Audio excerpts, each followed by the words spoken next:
Good morning. This is Kent Blaylock with SDG Bible Study coming to you on this Monday morning, June the 10th, 2024. Hoping everyone is doing well.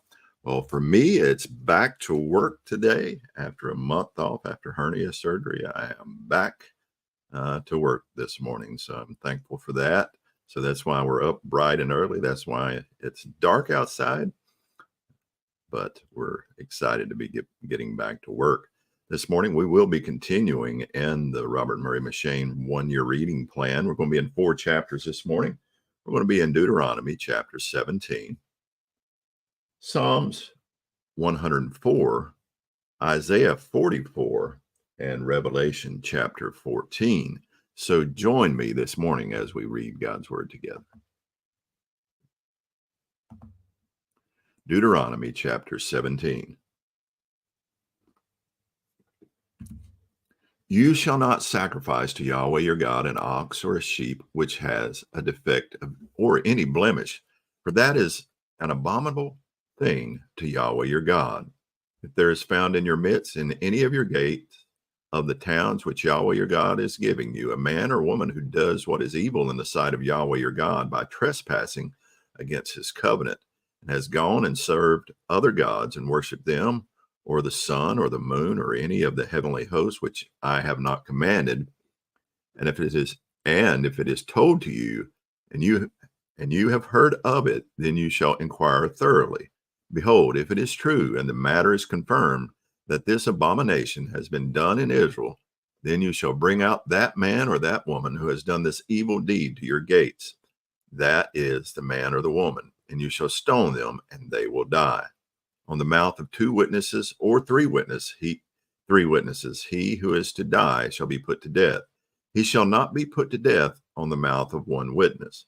The hand of the witnesses shall be first against him to put him to death, and afterward the hand of all the people. So you shall purge the evil from your midst. If any case is too difficult for you to judge between one kind of homicide or another, between one kind of lawsuit or another, and between one kind of assault or another, being cases of dispute in your gates, then you shall arise and go up to the place which Yahweh your God chooses.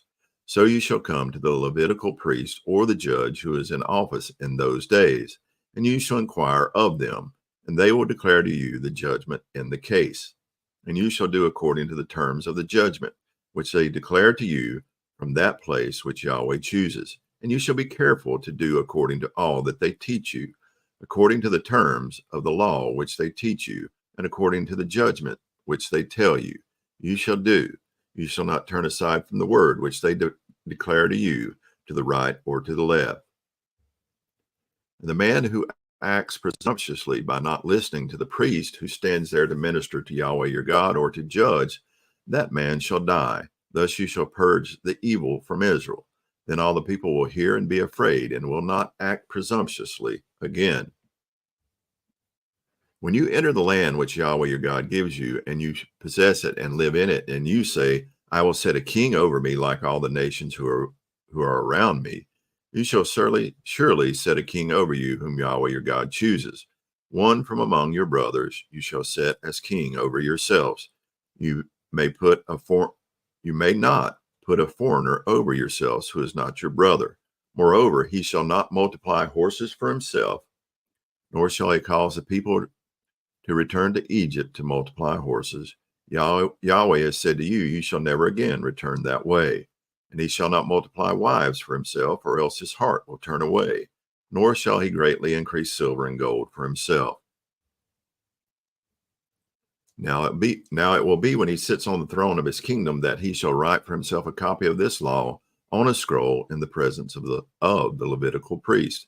And it shall be with him, and he shall read it all the days of his life, that he may learn to fear Yahweh his God, to carefully observe all the words of this law and these statutes, that his heart may not be lifted up above his brothers, and that he may not turn aside from the commandment to the right or to the left, so that he may prolong his days in his kingdom, he and his sons in the midst of Israel. And now to Psalms 104.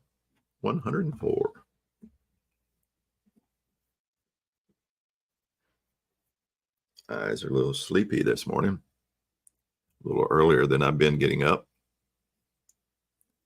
Bless Yahweh, O my soul. O Yahweh, my God, you are very great. You are clothed with splendor and majesty, wrapping yourself with light as with a cloak, stretching out the heavens like a tent curtain. He lays the beams of his upper chambers in the waters. He sets up the clouds to be his chariot. He walks upon the wings of the wind. He makes his angels the winds, his ministers flaming fire. He founded the earth upon its place, so that it will not shake forever and ever. You covered it with the deep as with a garment. The waters were standing above the mountains. At your rebuke they fled. At the sound of your thunder they hurried away in alarm. The mountains went up, the valleys went down, to the place which you founded for them. You set a boundary that they may not pass over, so that they will not return to cover the earth. He sends forth springs in the valleys. They flow between the mountains. They give water to every beast of the field. The wild donkeys quench their thirst. Above them the birds of the heavens dwell. They give forth their voices among the branches. He gives water to the mountains from his upper chambers. The earth is satisfied with the fruit of his works.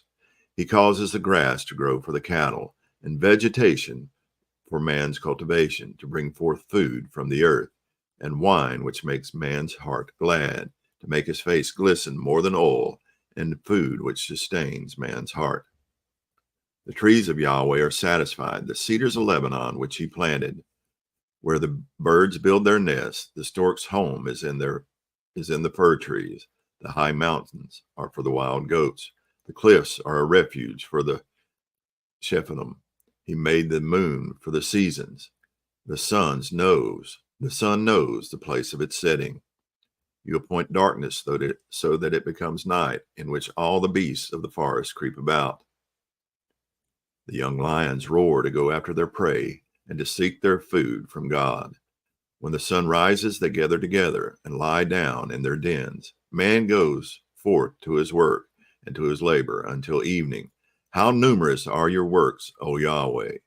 In wisdom you have made them all. The earth is full of your possessions. This is the sea, great and broad.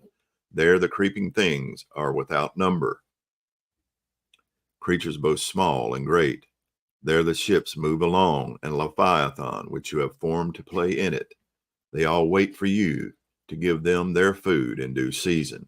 You give to them, they gather it up. You open your hand, they are satisfied with good. You hide your face, they are dismayed. You take away their spirit, they breathe their last and return to their dust. You send forth your spirit, they are created, and you renew the face of the ground. Let the glory of Yahweh endure forever.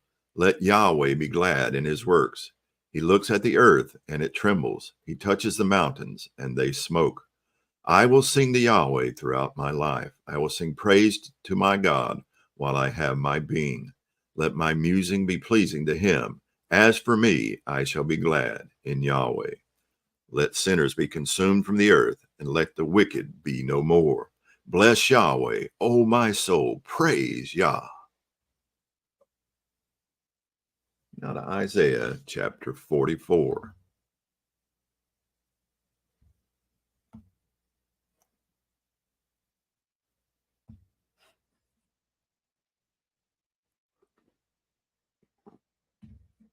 But now hear, O Jacob, my servant, and Israel, whom I have chosen. Thus says Yahweh, who made you and formed you from the womb, who will help you.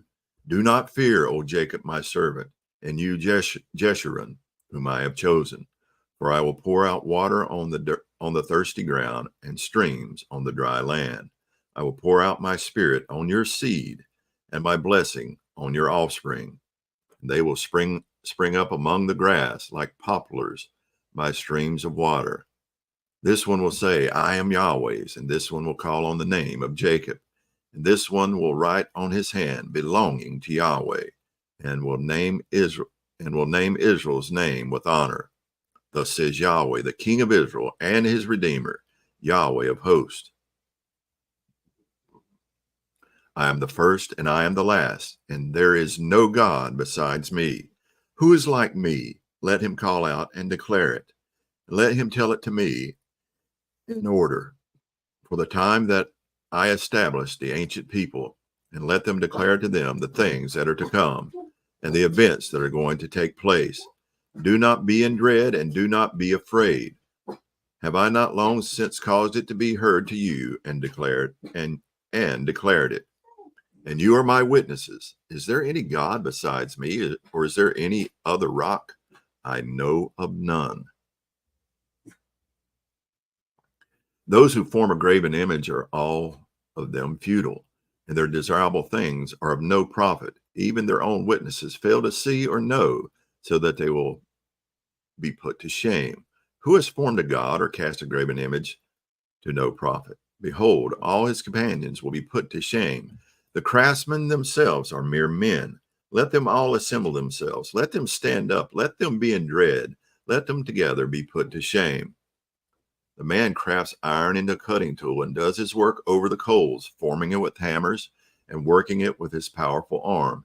He also gets hungry and has no power. He drinks no water and becomes weary. Another crafts wood. He extends a measuring line. He outlines it with a stylus.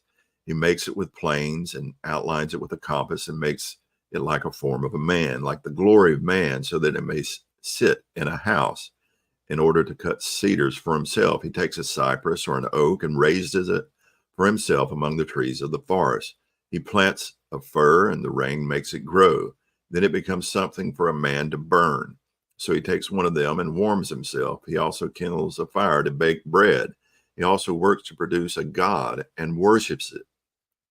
He makes it a graven image and falls down before it. Half of it he burns in the fire. Over this half he eats meat as he roasts a roast and is satisfied. He also warms himself and says, Aha, I am warm, I have seen the fire. But the rest of it he makes into a god, his graven image. He falls down before it and worships. He also prays to it and says, Deliver me, for you are my God. They do not know, nor do they understand, for he has smeared over their eyes, so they cannot see, and their hearts, so they will have no insight. No one causes this to return to his heart, nor is there knowledge or understanding to say, I have burned half of it in the fire, and also have baked bread over its coals. I roast meat and eat it. Then I make the rest of it an abomination. I fall down before a block of wood. He feeds on ashes. A deceived heart has turned him aside, and he cannot deliver his soul, and he cannot say, Is there not a lie in my right hand? Remember these things, O Jacob and Israel, for you are my servant. I have formed you. You are my servant, O Israel. You will not be forgotten by me. I have wiped out your transgressions like a thick cloud, and your sins like a cloud. Return to me, for I have redeemed you. Shout for joy, O heavens, for Yahweh has done it. Make a loud shout, you lower parts of the earth. Break forth into a shout of joy, you mountains, O forest, and every tree in it. For Yahweh has redeemed Jacob and Israel, and in Israel he has shown forth his beautiful glory. Thus says Yahweh, your Redeemer, and the one who formed you from the womb. I, Yahweh, am the maker of all things, stretching out the heavens by myself and spreading out the earth all alone, causing the omens of boasters to be annulled and making fools out of diviners, causing wise men to turn back and making foolishness out of their knowledge, confirming the word of his servant and the counsel of his messengers he will complete. And being the one who says of Jerusalem, she shall be inhabited, and of the cities of Judah they shall be built, and I will raise up her waste places again. It is I who says to the depth of the sea, be dried up, and I will make your rivers dry. It is I who says of Cyrus, he is my shepherd, and all my good pleasure he will complete. And saying of Jerusalem, she will be built, and of the temple, your foundation will be laid. And now to Revelation chapter 14.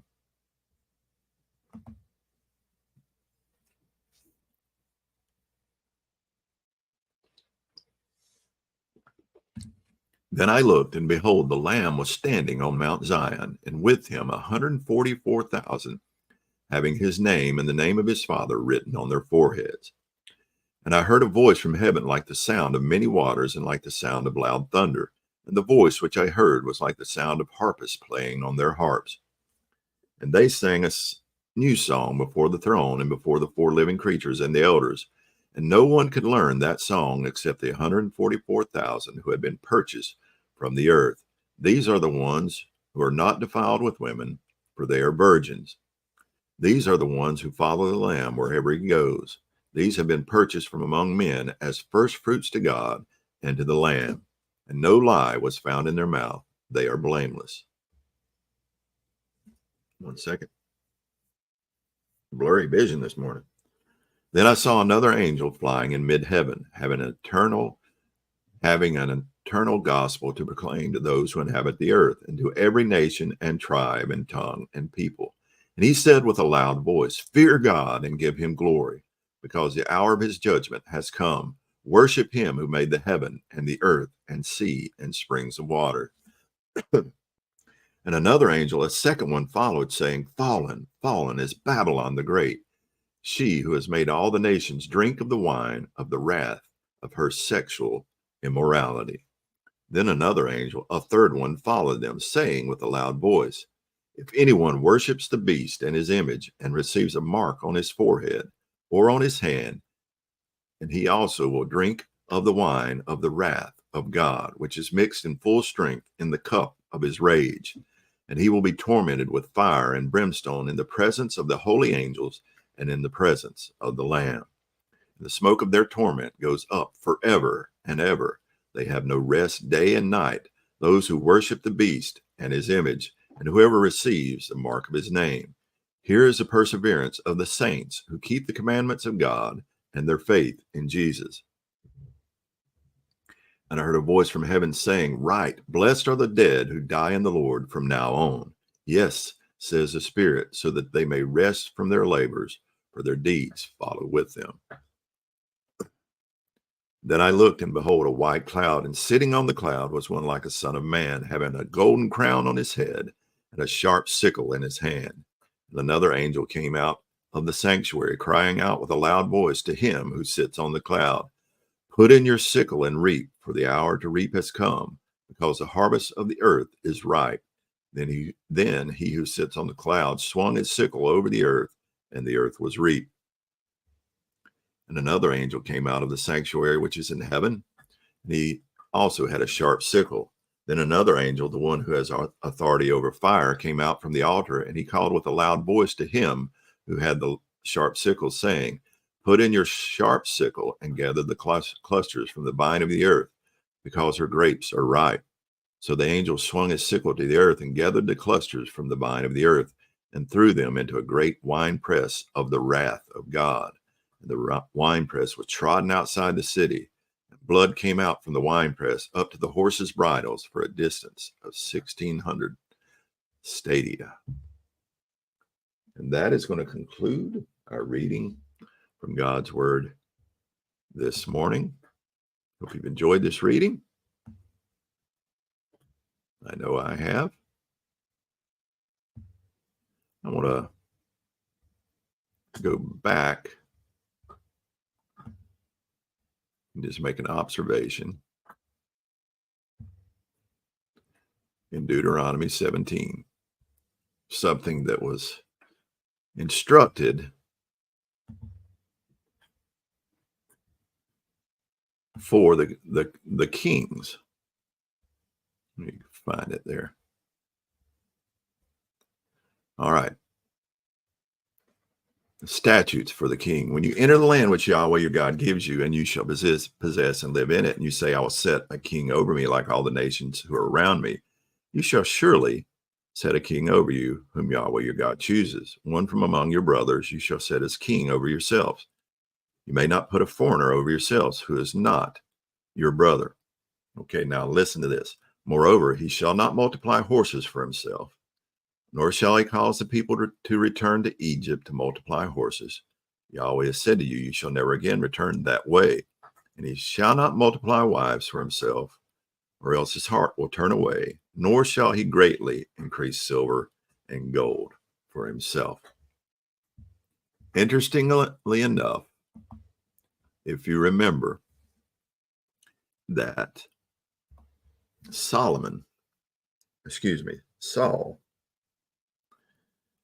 did the very, no, excuse me, Solomon. Solomon, when he became king after his father David, did all those things. He returned to Egypt to gather horses for himself to increase it, basically to increase his might. He got the horses. He returned to Egypt. Two things God said not to do. He multiplied wives.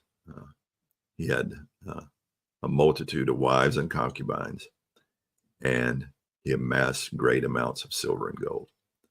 And it did not go well for Solomon after that. Israel's heart turned from God. Early warning, hey, don't do this. And that's what happened. God's wisdom, he knows the heart of man. And when Solomon did this, all those many wives that he had turned his heart away from God to worship foreign gods. And he directed the children of Israel in that direction. Let's have a heart for God and God alone. In Isaiah, we've seen it in these chapters 40 through 44. God constantly saying, "I am God alone. There is no other God by me." And then we saw in Isaiah, it really talking about the foolishness of creating an idol. They craft it out of wood or stone or gold, and you do all the efforts to create it and then bow down before it. Such foolishness. Let's not be foolish. Just worship the one God, the one true God, Yahweh, the God of the Bible. Hope you have a blessed day today. Enjoy the day ahead and give God the glory in it. Soli Deo Gloria.